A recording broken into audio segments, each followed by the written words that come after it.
दर्शकों नमस्कार, मैं हूं आपके साथ रोशनी। ये है एमएनएस न्यूज नेटवर्क और आप देख रहे हैं एमएनएस न्यूज टीवी। आज का दिन कुछ खास है। आज के दिन क्या हुआ था, पहले ये जानते हैं। माघ माह के शुक्ल पक्ष की चतुर्दशी तिथि और शनिवार का दिन है। पंचांग के अनुसार चतुर्दशी तिथि रात 9:30 तक रहेगी और इसके बाद पूर्णिमा तिथि आरंभ हो जाएगी। शनिवार के दिन भगवान शनि की विधिवत पूजा करने का भी विधान है। अब करते हैं खबरों की शुरुआत। मुस्लिम डॉक्टर ने नाम बदलकर छात्रा से होटल में ले जाकर किया रेप।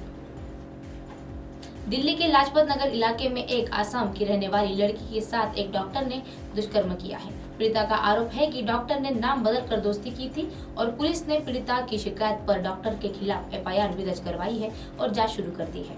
पीड़िता ने लाजपत नगर थाना पुलिस में को दी तहरीर पर बताया गया है कि यह यूपीएससी की तैयारी कर रही थी और जिसके चलते वह लाजपत नगर आती जाती रहती थी और 16 दिसंबर को वह लाजपत नगर के एक सेंट्रल मार्केट गई थी और जहां उसे एक शख्स मिला और जिसने अपना नाम डॉक्टर अमर भट्ट बताया था और उन्होंने दोनों के बीच लंबी बातचीत भी हुई थी और जिसके बाद दोनों बर्गर खाने के लिए चले गए थे और उन्होंने बर्गर खाया तो कोल्ड कॉफी भी पी ली थी। पीड़िता का आरोप है कि उसने कॉफी में नशीला पदार्थ मिलाया था, जिसके बाद वह उसे एक होटल में लेके गया और उसके साथ दुष्कर्म किया। आरोपी ने पीड़िता को शादी करने का झांसा भी दिया है और उसकी शिकायत पर करने के लिए नहीं कहा है। वारदात के बाद पीड़िता अपने घर चली गई और 5 जनवरी को दिल्ली लौटी, जहां उसने आरोपी डॉक्टर को फोन किया और बात करने की कोशिश की तो उसने कोई जवाब नहीं दिया। युवती उसका फोटो लेकर संबंधित अस्पताल पहुंची और जहां फोटो की मदद से तलाश की तो उसने पता चला कि उसका नाम अमर भट्ट नहीं बल्कि डॉक्टर खालिफ है और आरोपी का नाम और असली नंबर पता चलने के बाद भी पीड़िता ने अपने उससे संपर्क किया और आरोपी ने उसे ओधी गार्डन बुलाया और उसके बाद दोबारा संपर्क में करने का झांसा देता रहा और धमकी देता रहा। लगातार धमकी मिलने पर मारपीट से परेशान पीड़िता ने आरोपी डॉक्टर के खिलाफ मुकदमा दर्ज किया है और 21 जनवरी को लाजपत नगर थाने में शिकायत दर्ज करवाई।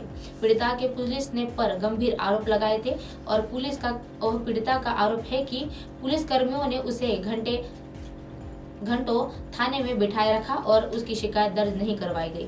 पुलिस ने उसे बुलाया और दोनों का समझौता करवा दिया और आरोपी ने पुलिस के सामने लिख कर दिया कि वह पीड़िता के साथ लिव इन में रहेगा और लेकिन 24 जनवरी को आरोपी खालिफ फरार हो गया। सपना चौधरी पर दहेज प्रताड़ना का केस दर्ज। सपना चौधरी का एक बार फिर कानूनी चपेट में आना फंस गई है और इस पर दहेज प्रताड़ना का एक मुकदमा दर्ज हुआ है। सपना चौधरी ने अलावा उनकी मां नीलम और भाई कर्ण के खिलाफ भी दहेज प्रताड़ना का एक मुकदमा दर्ज हुआ है और इन पर मारपीट और दहेज के क्रेटा गाड़ी मांगने का भी एक आरोप लगाया है और सपना की भाभी ने यह भी बताया है कि हरियाणवी डांसर के भाई पर अप्राकृतिक यौन शोषण का गंभीर आरोप भी है और यह मामला फरीदाबाद के एक पलघर महिला के बताया हुआ है और उसने पुलिस में केस भी दर्ज किया है। एक हफ्ते पहले मामला दर्ज करवाया गया था और लेकिन अभी तक कोई गिरफ्तारी नहीं हुई है। सपना की भाभी पलवर की रहने वाली है और वह साल 2018 में ही उनकी शादी सपना के भाई कर्ण के साथ हुई थी। आरोप है कि शादी के बाद उसने दहेज की मांग की जाने लगी थी और उसके साथ ही मारपीट भी किया करते थे।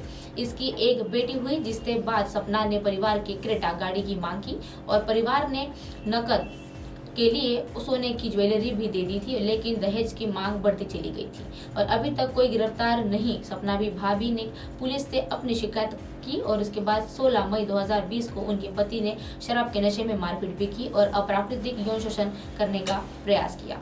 6 महीने पहले ही वह अपने पिता के घर आ गई थी और उन्होंने पति कर्ण सपना चौधरी और सास के खिलाफ केस दर्ज करवाया और अभी तक इस मामले में किसी की गिरफ्तारी नहीं हुई है और पुलिस ने बताया है कि आरोपी की जांच चल रही है।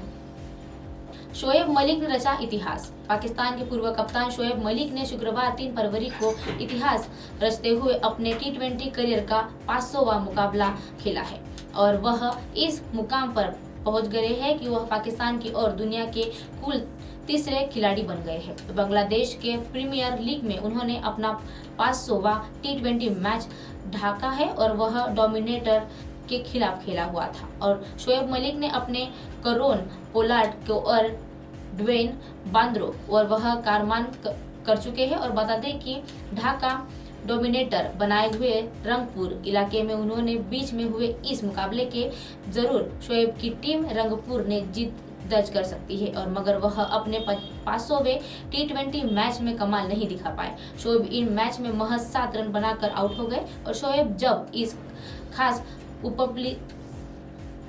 उपलब्धि को हासिल करने के लिए एक मैदान पर उतरे तो दोनों टीमों के खिलाड़ियों ने उन्हें गार्ड ऑफ ऑनर कर दिया था। और बात 41 वर्षीय शोएब मलिक ने टी20 करियर के बात करें तो वह अभी तक खेले हुए उन्होंने 500 मुकाबले खेले हुए हैं। उसमें 36.3 की ओवर्स के साथ उन्होंने 12,287 रन बनाए हैं और इसी दौरान उन्होंने सर्वश्रेष्ठ स्कोर बनाए हैं और इसके बाद नाबाद 95 नॉक भी किया हुआ है। बल्लेबाजी के साथ ही शोएब ने टी20 क्रिकेटर के गेंदबाजी में भी अपने मुकदमा हासिल किया है और उन्होंने 5-13 से सर्वश्रेष्ठ प्रदर्शन के साथ ही कुल 162 विकेट दर्ज किए हैं। और शोएब मलिक ने अलावा सबसे 500 या उससे अधिक टी20 मैच खेलने वाले खिलाड़ियों की बात करें तो किरोन पोलार्ड इस लिस्ट में 614 मैचों के साथ एक टॉप पर रहे थे और पोलार्ड ने भी अपने टी20 करियर में 11,915 रन बनाए थे और